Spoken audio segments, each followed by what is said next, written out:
بسم الله الرحمن الرحيم. باب تقليد الغنم وبساد المتقين حافظ الحجة أمير المؤمنين في الحديث محمد بن إسماعيل البخاري رحمه الله تعالى ومتعنا الله بعلومه وفيوضه وبركاته آمين. قال حدثنا أبو نعيم قال أخبرنا الأعمش عن إبراهيم عن الأسود عن عائشة رضي الله تعالى عنها وعنهم قالت أهدى النبي صلى الله عليه وسلم مرة غنما وقال حدثنا أبو النعمان قال أخبرنا عبد الواحد قال أخبرنا الأعمش قال حدثنا إبراهيم عن الأسود عن عائشة رضي الله تعالى عنها وعنهم قالت كنت أصل القلائل للنبي صلى الله عليه وسلم فيقلد الغنم ويقيم في أهله حلالا. وبه قال حدثنا أبو النعمان قال حدثنا حماد قال حدثنا منصور بن المعتمر وقال حدثنا معتمر قال وحدثنا محمد بن كثير قال أخبرنا سفيان عن منصور عن إبراهيم عن الأسود عن عائشة رضي الله تعالى عنها وعنهم قالت كنت أصل قلائد الغنم للنبي صلى الله عليه وسلم فيبعث بها ثم ينقص حلالا. وبه قال حدثنا أبو نعيم قال حدثنا زكريا وعن عامر عن مسروق عن عائشة رضي الله تعالى عنها وعنهم قالت فتلت بهذا النبي صلى الله عليه وسلم تعني القلائد قبل أن يحرم. باب القلائد من العلم. وبه قال حدثنا عمرو بن علي قال حدثنا معاذ بن معاذ قال حدثنا ابن عون عن قاسم عن أم المؤمنين رضي الله تعالى عنها وعنهم قالت فتلت قلائدها من عين كان عندي. باب تقليد النار. وبه قال حدثنا محمد قال أخبرنا عبد الأعلى بن عبد الأعلى عن معمر عن يحيى بن أبي كثير عن كرمة عن أبي هريرة رضي الله تعالى عنه وعنهم أن النبي صلى الله عليه وسلم رأى رجلا يسوق بدنة فقال اركبها قال إنها بدنة قال اركبها قال فلقد رأيته راكبها يساير النبي صلى الله عليه وسلم والنار في عنقها تابعه محمد بن بشار قال أخبرنا عثمان بن عمر قال حدثنا علي بن مبارك عن يحيى عن كرمة عن أبي هريرة عن النبي صلى الله عليه وسلم. باب الجلال للبني. وكان ابن عمر لا يشق من الجلال إلا موضع السنام وإذا نحرها نزع جلالها مخافة أن يفسد الدم ثم يتصدق بها. وبه قال حدثنا الرحمن الرحيم الحمد لله رب العالمين والصلاة والسلام على رسوله الكريم وعلى آله وأصحابه أجمعين. أما بعد اس باب میں یہ بتانا مقصود ہے کہ بدنے کے اوپر جو زین وغیرہ ڈالی جاتی ہے وہ قربانی کے بعد اس کو بھی صدقہ کر دینا چاہیے. تو کہتے ہیں کہ عبداللہ بن عمر جو ہیں وہ دین میں سے کاٹتے نہیں تھے مگر کچھ جگہ جو وہ سنام کی جگہ ہوتی تھی یعنی کوہان کی جگہ, کیونکہ کوہان میں اشاعت کیا جاتا تھا اس بات سے اشاعت کرنے کے لیے اس حصے کو پھاڑ دیتے تھے باقی دین سلامت رہتی تھی اور جب نہر کر لیتے تو پھر وہ دین کو اتارتے تھے. نہر کرتے وقت دین کو اتار دیتے تھے اس ڈر سے کہ کہیں خون سے وہ خراب نہ ہو جائے بعد میں خود صدقہ کرتے ہیں. جی. وبه قال حدثنا كبير قال حدثنا سفيان عن ابن ابي نجيح عن مجاهد عن عبد الرحمن بن ابي ليلى عن علي رضي الله تعالى عنهم قال امرني رسول الله صلى الله عليه وسلم ان اتصدق بجلال البدن التي نحيت وبجلودها. باب من اشترى هديه من الطريق وقلدها. وبه قال حدثنا ابراهيم بن المنذر قال حدثنا ابو دمرة قال حدثنا موسى بن عقبة عن نافع رضي الله تعالى عنهم قال أراد ابن عمر الحج عام حجة الحرورية في عهد ابن زبير فقيل له إن الناس قائم بينهم قتالا ونخاف أن يصدوك فقال لقد كان لكم في رسول الله أسوة حسنة إذا أصنعوا كما صنع رسول الله صلى الله عليه وسلم أشهدكم أني قد أوجبت عمرة حتى كان بظاهر البيداء قال ما كان الحج والعمرة إلا واحد أشهدكم أني قد جمعت حجة مع عمرة وأتى هديا مقلدا اشتراه حين قدم فطاف بالبيت وبالصفا والمروة ولم يزد على ذلك ولم يحلل من شيء حرم منه حتى يوم النهر فحلق ونهر ورأى أن قد قضى طوافه للحج والعمرة بطوافه الأول ثم قال كذلك صنع النبي صلى الله عليه وسلم. باب ذبح رجل البقر عن نسائه من غير أمرهن. وبه قال حدثنا عبد الله بن يوسف قال أخبرنا مالك عن يحيى بن سعيد عن عمرة بنت عبد الرحمن قال سمعت عائشة رضي الله تعالى عنها وعنهم تقول خرجنا مع رسول الله صلى الله عليه وسلم لخمس بقين من ذي القعدة لا نرى إلا الحج فلما دنونا من مكة أمر رسول الله صلى الله عليه وسلم من لم يكن معه هدي إذا طاف وسعى بين الصفا والمروة أن يحل قال فدخل علينا يوم النهر بلحم بقر فقلت ما هذا قال نحل رسول الله صلى الله عليه وسلم عن أزواجه قال يحيى فذكرته للقاسم فقال أردت بالحديث على وجهه. یہ حدیث پہلے گزر گئی ہے، آخری حصہ اس کا مقصود ہے یہاں پر. حضرت عائشہ فرماتی ہیں فدخل علینا یوم النحر باللحم. یوم النحر میں یعنی 10 ذی الحجہ کو ہمارے پاس لایا گیا کچھ گائے کا گوشت. تو میں نے پوچھا کہ یہ کیا ہے؟ تو لوگوں نے بتایا کہ نحر رسول اللہ صلی اللہ علیہ وسلم عن ازواجہ، آپ نے اپنے ازواج کی طرف سے قربانی کی ہے. تو اس پر امام بخاری نے باب یہ قائم کیا ہے کہ باب ذبح رجل البقر عن نسائه من غیر امرهن، کہ اگر کوئی شخص اپنی بیوی کی طرف سے کوئی قربانی کرے اس کے امر کے بغیر تو یہ بھی درست ہو جاتی ہے. گویا بیوی کی طرف سے، بیوی نے کہا نہیں تھا، بیوی نے اجازت نہیں دی تھی، لیکن شوہر نے اس کی طرف سے قربانی کر لی تو قربانی ہو جاتی ہے. کیونکہ عائشہ فرما رہی ہے کہ جب یہ گوشت لایا گیا تو ہمیں پتہ نہیں تھا کہ کیا ہے، تو ہم نے پوچھا کہ کیا ہے، تو حضور اس پر پتہ چلا کہ حضور نے اپنی ازواج کی طرف سے قربانی کی ہے. حنفیہ کا مسئلہ یہ ہے کہ بغیر اجازت کے اگر کوئی شخص دوسرے کی طرف سے قربانی کر لے تو اس کی طرف سے وہ قربانی ادا نہیں ہوتی جب تک کہ اس کی طرف سے امر نہ ہو یا اجازت نہ ہو. اور اس حدیث کی تعبیر یہ ہے کہ یہ تو حضور نے ازواج مطہرات سے اجازت تو لی ہوگی کہ بھائی میں تمہاری طرف سے قربانی کروں گا، لیکن کب کروں گا، کس چیز کی کروں گا، یہ بات واضح نہیں تھی.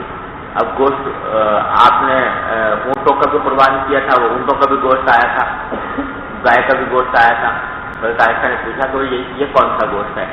تو لوگوں نے بتایا کہ یہ ازواج کی طرف سے جو قربان کیا گیا ہے وہ ہے. تو اس سے لازم نہیں آتا کہ آپ نے اجازت نہ لی ہو. سمجھ گئے نا؟ جی. باب النهر في منحر النبي صلى الله عليه وسلم بمنى.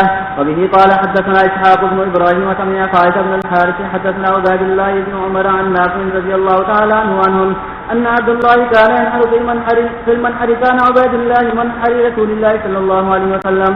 وبه قال حدثنا ابراهيم بن المنذر قال حدثنا انس بن اياد قال حدثنا موسى بن عقبة عن نافع ان ابن عمر رضي الله تعالى عنهم كان ينحر بهديه من جمع من آخر الليل حتى يدخل به منحر رسول الله صلى الله عليه وسلم مع حجاج فيهم الحر والمملوك. یعنی رات میں آپ دیکھ دیتے تھے قربانی کے جانور، جہاں تک کہ رسول اللہ صلی اللہ علیہ وسلم کا جو منحر تھا جہاں قربانی کی جاتی تھی وہاں ان کو رات میں داخل کر دیا جاتا تھا، پھر اگلے دن ان کی قربانی ہوتی.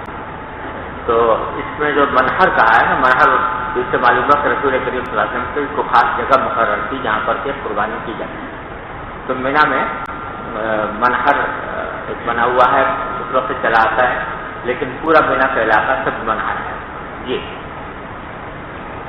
باب من نهر بيده. وبه قال حدثنا سهل بن بكار قال حدثنا ابو هيثم عن ايوب عن ابي قلابة عن انس رضي الله تعالى عنه وذكر الحديث قال ونحر النبي صلى الله عليه وسلم بيده 7 بود قياما وزحى بالمدينة قبسين املحين اقرنين محتكرا. باب نهر الابل المقيد. وبه قال حدثنا عبد الله بن مسلمة قال حدثنا يزيد بن زريع عن يونس عن زياد بن جبير قال رأيت ابن عمر رضي الله تعالى عنه أتى على رجل قد أناح بدنته ينحرها قال ابعثها قيام مقيدة سنة محمد صلى الله عليه وسلم. فقال شعبة عن يونس قال أخبرني زياد. یعنی کھڑے کر کے پاؤں باندھ کر نہر کرنا زیادہ بہتر ہے، سنت ہے. بیٹھ کر نہر نہیں کرنا چاہیے. جی. باب نهر البن قائمة. وقال ابن عمر سنة محمد صلى الله عليه وسلم. وقال ابن عباس صواف وقياما. وبه قال حدثنا سهل بن بكار قال حدثنا ابو هيثم عن ايوب عن ابي قلابة عن انس رضي الله تعالى عنهم قال صلى النبي صلى الله عليه وسلم الظهر بالمدينة 4 والعصر بذي الحليفة ركعتين فبات بها. فلما اصبح ركب راحلته فجعل يهلل ويسبح فلما على البيداء لبى بهما جميعا. فلما دخل مكة امره ان يحلوا ونحر النبي صلى الله عليه وسلم بيده 7 بود قياما وزحى بالمدينة قبسين املحين اقرنين. وبه قال حدثنا مسدد قال حدثنا اسماعيل عن ايوب عن ابي قلابة عن انس بن مالك رضي الله تعالى عنهم قال صلى النبي صلى الله عليه وسلم الظهر بالمدينة 4 والعصر بذي الحليفة ركعتين. وعن ايوب عن رجل عن انس بن مالك رضي الله تعالى عنه ثم بال حتى اصبح فصلى الصبح ثم ركب راحلته حتى اذا استوت به البيداء اهل بعمرة وحجة.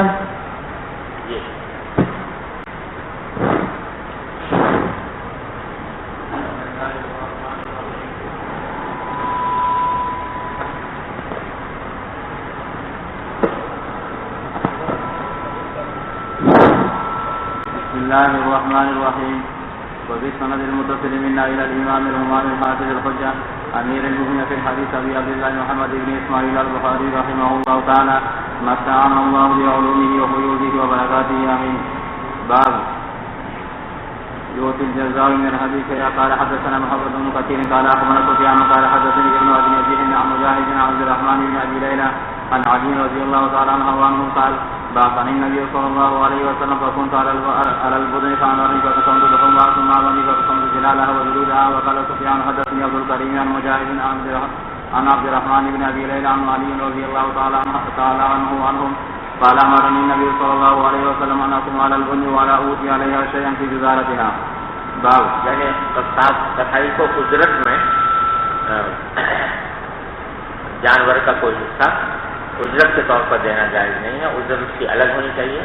ویسے صدقے کے طور پر دیں تو ٹھیک ہے. یہ باب يتصدق بجلود الهدي. وفي قال حدثنا مسدد قال حدثنا يحيى عن ابي جريج قال اخبرني الحسن بن مسلم وعبد القادر الجزائري ان مجاهد اخبرهما ان عبد الرحمن بن ابي ليلى اخبره ان عليا رضي الله تعالى عنهم اخبره ان النبي صلى الله عليه وسلم امره ان يقوم على بنيه وان يقسم بدنه كلها لحمها وجلودها وجلالها ولا يعطي في جزارتها شيئا. باب يتصدق بجلال البدن. وفي قال حدثنا ابن نعيم قال حدثنا سيف بن ابي سليمان قال سمعت مجاهد يقول حدثني ابن ابي ليلى عن علي رضي الله تعالى عنه وعنهم حدثه قال أهدى النبي صلى الله عليه وسلم يد بدنة فأمرني بلحومها فاقسمت ثم أمرني بجلالها فاقسمتها ثم بجلودها فاقسمتها. باب وإذ بوأنا لإبراهيم مكان البيت ألا تشرك به شيئا وطهر البيت للطائفين والقائمين والركع السجود وأذن في الناس بالحج يأتوك رجالا وعلى كل ضامر إلى قوله فهو خير له عند ربه وما يأكل من البدن وما يتصدق. وقال عبيد الله أخبرني نافع عن ابن عمر رضي الله تعالى عنها وعنهم لا يقبل من جزاء السيل والنذر ولا يقبل مما سوى ذلك. وقال جو دم دیا ہو نا کسی جنایت کی وجہ سے کسی نے شکار کر دیا حالت احرام میں اس کے بدلے میں جو جزا دی گئی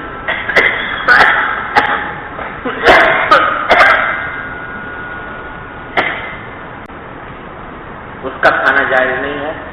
یا نظر کسی نے مانی تھی کسی جانور کو قربان کرنے کی اس کا کھانا بھی جائز نہیں. باقی سب جانوروں کو کھانا جائز. جی وقال أقوام يعبر ويسلم من المتعبين.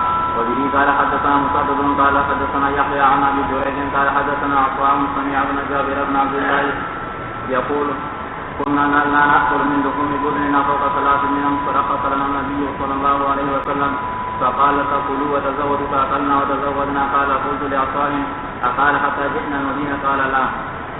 یہ بتلا رہے ہیں جابر کہ ہم اپنے جو قربانی کے جانور ہوتے تھے ان کا گوشت 3 دن سے زیادہ نہیں کھاتے.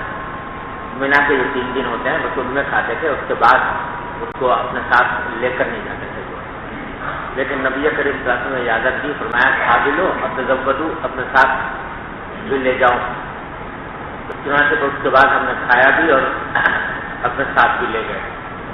تو عطا سے میں نے پوچھا کہ کیا یہ بھی فرمایا تھا کہ مدینہ منورہ پہنچنے تک ہم کھاتے رہے؟ تو نے کہا نہیں، یہ نہیں کہا تھا، بس یہ کہا تھا کہ ساتھ رکھنے کی اجازت دی تھی. اب کب تک رہا وہ ساتھ، یہ روایت میں صراحت ہے. جی وبه قال حدثنا خالد بن مخلد قال حدثنا سليمان بن بلال قال حدثني يحيى قال حدثني عمرو قال سمعت عائشة رضي الله تعالى عنها وعنهم تقول خرجنا مع النبي صلى الله عليه وسلم ل5 بقينا من ذي القعدة ولا نرى إلى الحج حتى إذا دنونا من مكة أمر رسول الله صلى الله عليه وسلم من لم يكن معه حج إذا طاف بالبيت أن يحل. قالت عائشة رضي الله تعالى عنها فدخل علينا يوم النحر بلحم بقر فقلت ما هذا؟ فقيل ذبح النبي صلى الله عليه وسلم عن أزواجه. قال يحيى فذكرت هذا الحديث للقاسم فقال أتت بالحديث على وجهه. باب ذبح قبل الخلق. وبه قال حدثنا محمد بن عبد الله بن حوشب قال حدثنا حسين قال حدثنا منصور بن زعبان عن عطاء عن ابن عباس رضي الله تعالى عنهما وعنهم قال سئل النبي صلى الله عليه وسلم عمن خلق قبل أن أذبح ونحره قال لا حرج لا حرج. یہ مسئلہ پہلے گزر چکا ہے کتاب العلم میں کہ یوم نحر میں یعنی 10ویں ذی الحجہ کو جو ہیں وہ 4 کام ہوتے ہیں. ایک تو رمی ہوتی ہے جمرہ عقبہ کی ترتیب، جو مسنون ترتیب ہے وہ یہ ہے کہ پہلے جمرہ عقبہ کی رمی کی جائے، اس کے بعد پھر جو ہے قربانی کی جائے اگر متمتع ہے یا قارن ہے، اور قربانی کے بعد پھر تیسرا کام حلق ہے، اور چوتھا کام طواف زیارت۔ تو یہ ترتیب جو ہے یہ حضور اکرم صلی اللہ علیہ وسلم نے یہ افعال اسی ترتیب سے انجام دیے تھے۔ ان میں سے طواف زیارت کے بارے میں تو اتفاق ہے کہ وہ کسی بھی وقت کیا جا سکتا ہے، اس میں ترتیب کو ضروری نہیں، یہاں تک کہ جمرہ عقبہ سے کی رمی سے پہلے بھی کر سکتے ہیں۔ لیکن 3 افعال جو ہے رمی اور قربانی اور حلق، ان میں ترتیب حنفیہ کے نزدیک واجب ہے، اور اگر کوئی شخص اس ترتیب کو مختل کر دے تو اس پر دم واجب ہوتا ہے۔ اور جمہور کا صاحبین کا قول یہ ہے کہ یہ ترتیب واجب نہیں ہے، اگر کوئی شخص کی ترتیب چھوٹ گئی تو کوئی حرج نہیں ہے، حلق پہلے کر لیا اور قربانی بعد میں کر لی یا رمی بعد میں کر لی تو اس سے کچھ واجب نہیں ہوتا۔ اور وہی حدیث سے استدلال کرتے ہیں کہ نبی کریم صلی اللہ علیہ وسلم سے پوچھا گیا کہ اگر کوئی شخص حلق کر لے ذبح سے پہلے تو اس میں کیا حکم ہے؟ تو ہوا لا حرج لا حرج۔ امام ابو حنیفہ کا استدلال جو ہے وہ ایک تو قرآن کریم کی آیت ہے وَلَا تَحْلِقُوا رُؤُوسَكُمْ حَتَّىٰ يَبْلُغَ الْهَدْيُ مَحِلَّهُ، اس میں حلق سے منع فرمایا جب تک کہ جانور قربان نہ ہو جائے۔ اگرچہ وہ احسار کی حالت سے متعلق آیت ہے، لیکن جب احسار میں یہ حکم ہے تو عام دنوں میں تو بطریق اولا ہوگا۔ اور دوسرے حضرت عبداللہ بن عباس کا ایک اثر ہے جو مصنف ابن ابی شیبہ وغیرہ میں مروی ہے، تو انہوں نے فرمایا کہ من قدم شیئا او اخرہ او غیرہ فلیحرق دما، جو شخص ان میں سے کسی چیز میں تقدیم و تاخیر کر لے تو اس کو چاہیے کہ ایک دم قربان کرے۔ اور ان حدیثوں کا جواب ابو حنیفہ یہ دیتے ہیں کہ لا حرج کے معنی ہے گناہ نہیں، اور گناہ اس لیے نہیں ہے کہ اس وقت پہلا سال تھا حج کا، نئے لوگ حج کر رہے تھے اور احکام حج پوری طرح لوگوں کو معلوم نہیں تھے، تو اس واسطے اس سال آپ نے یہ فرمایا تھا کہ جنہوں نے کر دیا وہ کوئی حرج نہیں، کوئی گناہ نہیں۔ لیکن دم کے بارے میں کوئی اس بات یا نفی مذکور نہیں ہے، اور عبداللہ بن عباس خود اس حدیث کے راوی ہے، دیکھو یہ دیکھ رہے ہو نا، عبداللہ بن عباس سے مروی ہے یہ حدیث، اور خود انہی کا فتویٰ یہ ہے کہ دم دینا ضروری ہے۔ تو اس واسطے حنفیہ کہتے ہیں کہ جب کوئی راوی اپنی روایت کے برخلاف کوئی فتویٰ دے تو وہ اس کی روایت جو ہے وہ معول ہوتی ہے، لہذا یہ روایت کی یہ تعبیر کی گئی ہے۔ یہ ہے امام ابو حنیفہ کا مطلب، لیکن صاحبین اور جمہور کہتے ہیں کہ دم واجب نہیں ہوتا، اور امام محمد رحمۃ اللہ علیہ نے کتاب الحجہ علی مدینہ میں امام ابو حنیفہ کا قول بھی جمہور کے قریب نقل کیا ہے۔ تو اس پر اب بلکہ علماء اب غور کر رہے ہیں اس بات کے اوپر کہ کیونکہ آج کل جو صورتحال بن گئی ہے حج کی، اس میں قربانی کرنا جو ہے وہ آدمی کے لیے بڑا مشکل ہو گیا، اور براہ راست قربانی کرنا آج کل بہت دشوار ہو گیا ہے۔ اس واسطے اس پر علماء اثر جو ہیں وہ غور کر رہے ہیں کہ اس میں صاحبین کے قول پر اور جمہور کے قول پر فتویٰ دیا جائے۔ جی وبه قال حدثنا احمد بن يونس قال ابو بكر بن عياش عن عبد العزيز بن رفيع عن عطاء عن ابن عباس رضي الله تعالى عنه قال قال رجل للنبي صلى الله عليه وسلم زرت قبل ان ارمي قال لا حرج قال حلفت قبل ان اذبح قال لا حرج قال ذبحت قبل ان ارمي قال لا حرج وقال عبد الرحيم بن سليمان الرازي عن ابن حسين قال اخبرني عطاء عن ابن عباس رضي الله تعالى عنهما عن النبي صلى الله عليه وسلم وقال القاسم بن يحيى حدثني ابن حسين عن عطاء عن ابن عباس رضي الله تعالى عنهما عن النبي صلى الله عليه وسلم وقال عطاء أراد عن وهيب قال حدثنا ابن حسين عن سعيد بن جبير عن ابن عباس رضي الله تعالى عنهما عن النبي صلى الله عليه وسلم وقال حماد عن قيس بن سعد وعباد بن منصور عن عطاء عن جابر عن النبي صلى الله عليه وسلم وبه قال حدثنا محمد بن المثنى قال حدثنا عبد الاعلى قال حدثنا خالد عن اكرمة عن انس بن عن ابن عباس رضي الله تعالى عنهما وعنهم قال سئل النبي صلى الله عليه وسلم فقال رميت بعد ما أمسيت فقال لا حرج فقال حلقت قبل أن أنحر قال لا حرج. وفي قال حدثنا عبد الله قال أخبرني أبي عن شعبة عن قيس بن مسلم عن طارق بن شهاب عن أبي موسى رضي الله تعالى عنه قال قدمت على رسول الله صلى الله عليه وسلم وهو بالبطحاء فقال حاجتك قلت نعم قال بما أهللت قلت لبيك بإهلال كإهلال النبي صلى الله عليه وسلم فقال أحسنت أن فرق وطب بالبيت وبالصفا والمروة ثم أتيت امرأة من نساء بني كيس ففلت رأسي ثم أهللت بالحج فكنت أفتي بإن هذا خط على خلافة عمر رضي الله تعالى عنهما فذكرته له فقال إن نأخذ بكتاب الله فإنه يأمرنا بالتمام وإن نأخذ بسنة رسول الله صلى الله عليه وسلم فإن رسول الله صلى الله عليه وسلم لم يحل حتى بلغ الهدي محله. بسم الله الرحمن الرحيم. باب من لبن رأسه عند الإسلام عند الإحرام وحلق.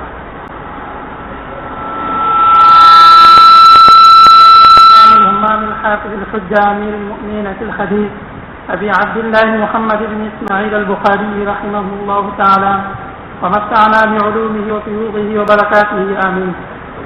قال حدثنا عبد الله بن يوسف قال أخبرنا مالك عن نافع عن ابن عمر رضي الله عن حفصة رضي الله تعالى عنها وعنهم أنها قالت يا رسول الله ما كان الناس حلوا بعمرة ولم تحلف أنت من عمرتك قال إني لبأت رأسي وقلدت هدي فلا أحل حتى أنحر. باب الخلق والتقصير عند الإحلال. وبه قال حدثنا أبو اليمان قال أخبرنا شعيب بن أبي حمزة قال نافع كان ابن عمر رضي الله تعالى عنهما وعنه يقول حلق رسول الله صلى الله عليه وسلم في حجته. وبه قال حدثنا عبد الله بن يوسف قال أخبرنا مالك عن نافع عن عبد الله بن عمر رضي الله تعالى عنهما وعنهم أن رسول الله صلى الله عليه وسلم قال اللهم ارحم المحلقين قالوا والمقصرين يا رسول الله قال اللهم ارحم المحلقين قالوا والمقصرين يا رسول الله قال وللمقصرين. وقال الليث حدثني نافع رحم الله المحلقين مرة أو مرتين قال وقال عبيد الله حدثني نافع قال في الرابعة والمقصرين. اس میں بتلانا مقصود تھا کہ حلق کرنا افضل ہے زیادہ. پہلے تو آپ نے محلقین کے لیے فرمائی 2 مرتبہ یا 3 مرتبہ. پھر جب صحابہ کرام نے درخواست کی کہ مقصرین کے لیے بھی دعا کریں تو آخر میں آپ نے ان کے لیے بھی دعا فرمائی. تو سارا اس بات صرف کر دیا کہ حلق کرنا افضل ہے اگرچہ قصر کرنا بھی جائز ہے. جی. وبه قال حدثنا عياش بن الوليد قال حدثنا محمد بن صهيب قال حدثنا عمارة بن القعقاع عن أبي زرعة عن أبي هريرة رضي الله تعالى عنه وعنهم قال قال رسول الله صلى الله عليه وسلم اللهم اغفر للمحلقين قالوا والمقصرين قال اللهم اغفر للمحلقين قالوا والمقصرين قالها 3 قال وللمقصرين. وبه قال حدثنا عبد الله بن محمد بن أسماء قال حدثنا جويرية بن أسماء عن نافع عن عبد الله بن عمر رضي الله تعالى عنهما وعنه قال حلق النبي صلى الله عليه وسلم وطائفة من أصحابه وقصر بعضهم. وبه قال حدثنا أبو عاصم عن ابن جريج عن الحسن بن مسلم عن طاووس عن ابن عباس عن معاوية رضي الله تعالى عنه وعنهم قال قصرت عن رسول الله صلى الله عليه وسلم بمشقة. باب التقصير المتمتع بعد العمرة. وبه قال حدثنا محمد بن أبي بكر قال حدثنا فضيل بن سليمان قال حدثنا موسى بن عقبة قال أخبرني قريب عن ابن عباس رضي الله تعالى عنهما وعنهم قال قدم النبي صلى الله عليه وسلم مكة أمر أصحابه أن يطوفوا بالبيت وبالصفا والمروة ثم يحلوا ويحلقوا أو يقصروا.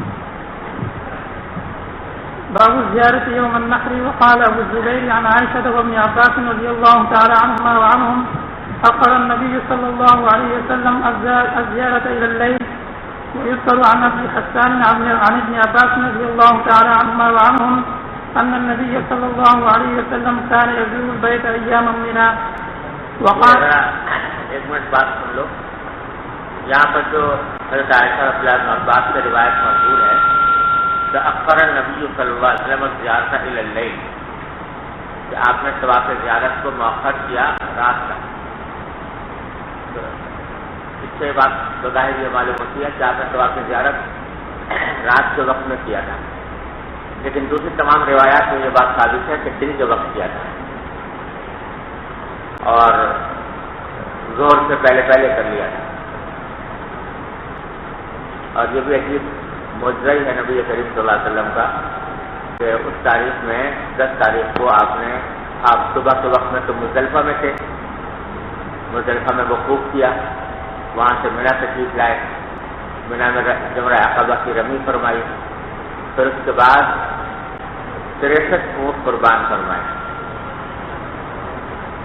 اور 63 اونٹوں میں سے ہر اونٹ سے کا گوشت لے کر اس کا شوربہ بنایا گیا اور ہر اونٹ کے میں سے تھوڑا شوربہ آپ نے نوش جان فرمایا، ہر ایک 63 کے 63 اونٹ، سمجھے نا.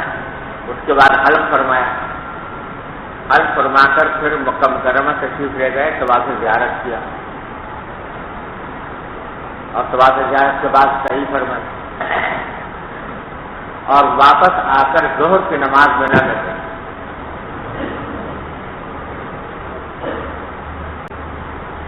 اگر ایک اونٹ بھی قربان کرنا ہو تو سارا دن چاہیے ہم لوگوں کو.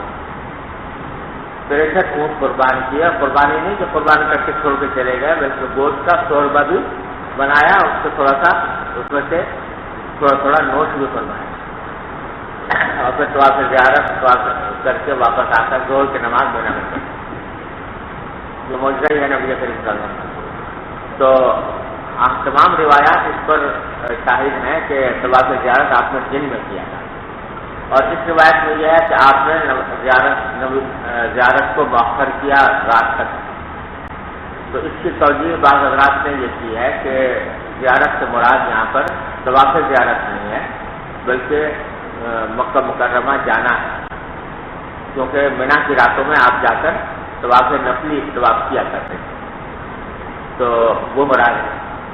اور بعض لوگوں نے کہا کہ نہیں، اخرہ سے مراد یہ ہے کہ آپ نے تاخیر کی اجازت دی، یعنی یہ لوگوں کے لیے سہولت دی کہ بھائی اگر تم رات کو جا کر طواف زیارت کرنا چاہتے ہو تو کر لو. تو اخرہ سے مراد یہ نہیں ہے کہ خود اپنا طواف مؤخر کیا، بلکہ دوسرے لوگوں کو اجازت دی کہ وہ رات کے وقت کر لیا کرے. اور آگے عبداللہ بن عباس کی روایت نقل کیا کہ کان یزور البیت ایام مینا، آپ بیت اللہ کی زیارت فرمایا کرتے تھے مینا کی رات کے دنوں میں، یعنی رات کے وقت میں آپ پھر مکہ مکرمہ کے چولے جا کر نفلی طواف کرتے تھے. جی سوال جی سر جی، ابھی جو ہم نے حدیثیں پڑھی کہ آپ صلی اللہ علیہ وسلم نے 3 دفعہ حلق کرنے والوں کو دعائیں دی اور مقصرین کو 1 دفعہ دی. اس سے بعد وہ استدلال کرتے ہیں کہ عام زندگی میں بھی حلق کرنا افضل ہے، کیا یہ استدلال درست ہے؟ نہیں، صحیح نہیں ہے، حج کے موقع پر ہی ہے. عام زندگی میں کیا افضل ہے؟ عام زندگی میں نبی کریم صلی اللہ علیہ وسلم کی سنت ہے بال رکھنا. آپ نے بال رکھے ہیں، وہ پٹھے رکھے ہیں، زیادہ تر آپ کا معمول یہی تھا. حج کے موقع پر صرف حلق ثابت ہے، اس کے علاوہ کبھی آپ نے حلق نہیں فرمایا. جی وقال ابو نعيم حدثنا سفيان بن عبيد الله عن نافع عن ابن عمر رضي الله تعالى عنهما وعنهم انه طاف طوافا واحدا ثم يطيل ثم ياتي من يعني يوم النحر. ورفعه عبد الرزاق قال حدثنا عبيد الله وبه قال حدثنا يحيى بن بكير قال حدثنا الليث عن جعفر بن ربيعة عن الأعرج قال حدثني ابو سلمة بن عبد الرحمن ان عائشة رضي الله تعالى عنها وعنهم قالت حججنا مع النبي صلى الله عليه وسلم فأفضنا يوم النحر فحاضت فتية فأراد النبي صلى الله عليه وسلم منها ما يريد الرجل من أهله فقلت يا رسول الله إنها حائض قال حادثتنا هي. قالوا يا رسول الله أصابت يوم النحر قال اخرجوا ويسأل عن القاسم وعروة والأسود عن عائشة أصابت فتية يوم النحر. باب إذا وما بعد ما أمسى أو حلق قبل أن يذبح ناسيا أو جاهلا. وبه قال حدثنا موسى بن إسماعيل قال حدثنا وهيب قال حدثنا ابن طاووس عن أبيه عن ابن عباس رضي الله تعالى عنهما وعنهم أن النبي صلى الله عليه وسلم قيل له في الذبح والحلق والرمي والتقديم والتأخير فقال لا حرج. وبه قال حدثنا علي بن عبد الله قال حدثنا يزيد بن زريع قال حدثنا خالد عن عكرمة عن ابن عباس رضي الله تعالى عنهما وعنهم قال كان النبي صلى الله عليه وسلم يسأل يوم النحر بمنى فيقول لا حرج، فسأله رجل فقال حلفت قبل أن أذبح، فقال اذبح ولا حرج، قال رميت بعدما أمسيت، فقال لا حرج.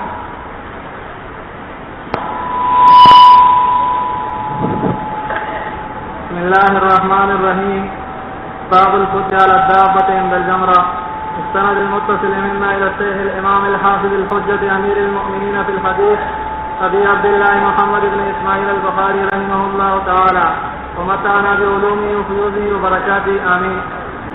قال حدثنا عبد الله بن يوسف قال أخبرنا مالك عن ابن شهاب عن عيسى بن طلحة عن عبد الله بن عمرو رضي الله عنه وعنهم أن رسول الله صلى الله عليه وسلم وقع في حجة الوداع فجاءوا يسألونه فقال رجل لم أشرب فحلقت قبل أن أذبح، قال اذبح ولا حرج، فجاءوا آخر فقال لم أشرب فنحرت قبل أن أرمي، قال ارمي ولا حرج، فما سئل يومئذ عن شيء قدم ولا أخر إلا قال افعل ولا حرج. وبه قال حدثنا سيد بن يحيى بن سعيد قال حدثنا أبي قال حدثنا ابن جريج قال حدثني الزهري عن عيسى بن طلحة أن عبد الله بن عمرو بن العاص رضي الله عنهما وعنه حدثه أنه شهد النبي صلى الله عليه وسلم يخطب يوم النهر فقام إليه رجل فقال كنت أخطب أن كذا قبل كذا، ثم قام آخر فقال كنت أخطب أن كذا قبل كذا، حلقت قبل أن أنحر، نحرت قبل أن أرمي وأصبح ذلك. فقال النبي صلى الله عليه وسلم افعل ولا حرج، قال لهن كلهن فما سئل يومئذ عن شيء إلا قال افعل ولا حرج.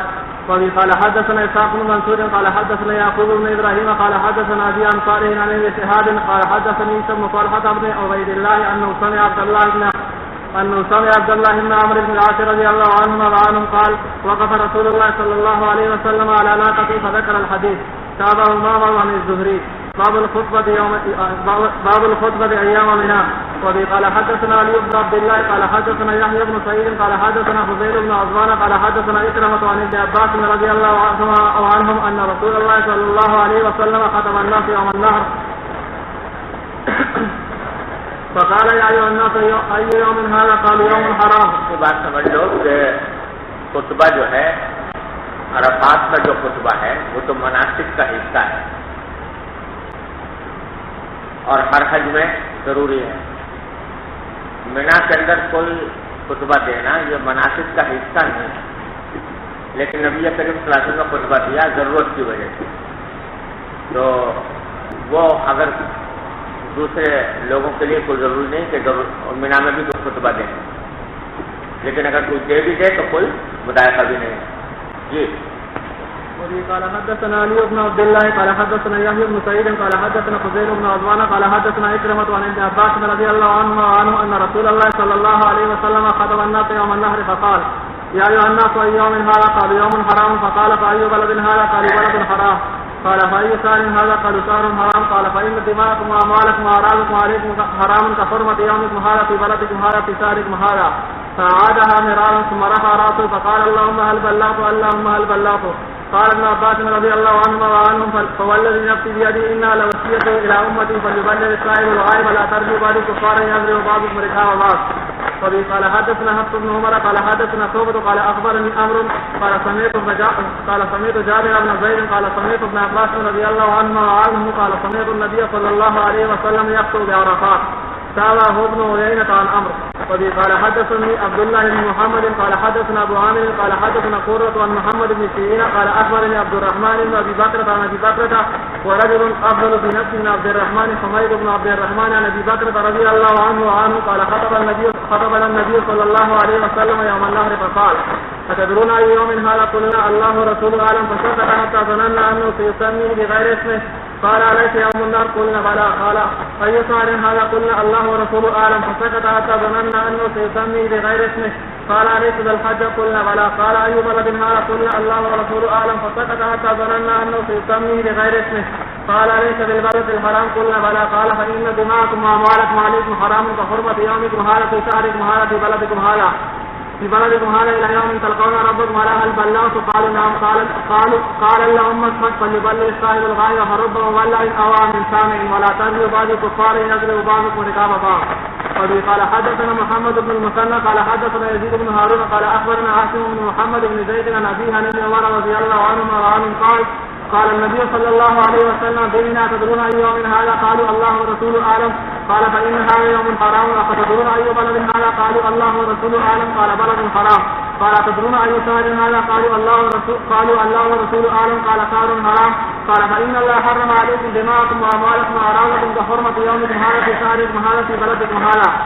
وقال هشام بن العاص أخبرنا نافع عن ابن عمر رضي الله عنهما وعنه قال وقف النبي صلى الله عليه وسلم يوم النحر بين جمرات الحجة التي حج بهذا وقال هذا يوم الحج الأكبر فطفق النبي صلى الله عليه وسلم يقول اللهم اشهد وودع الناس فقالوا هذه حجة الوداع.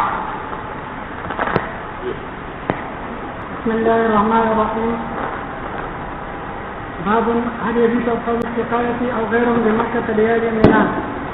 بالسند المتصل منا إلى الإمام الإمام الحافظ الحجاج أمير المؤمنين في الحديث أبي عبد الله محمد بن إسماعيل الجزري البخاري متعنا الله بعلومه وفجوزه وبركاته آمين.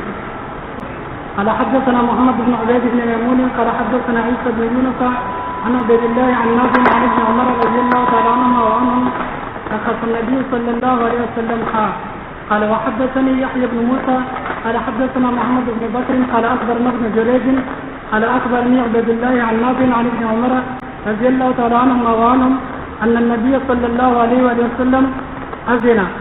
قال وحدثني محمد بن عبد الله بن منير قال حدثنا أبي قال حدثنا عبد الله قال حدثني نافع عن ابن عمر رضي الله تعالى عنهما وعنهم أن العباس استأذن النبي صلى الله عليه وسلم يبيت بمكة ليالي منى من أجل سقايته فأذن له تبع وأبو سامة وعقبة بن خالد وأبو سمرة.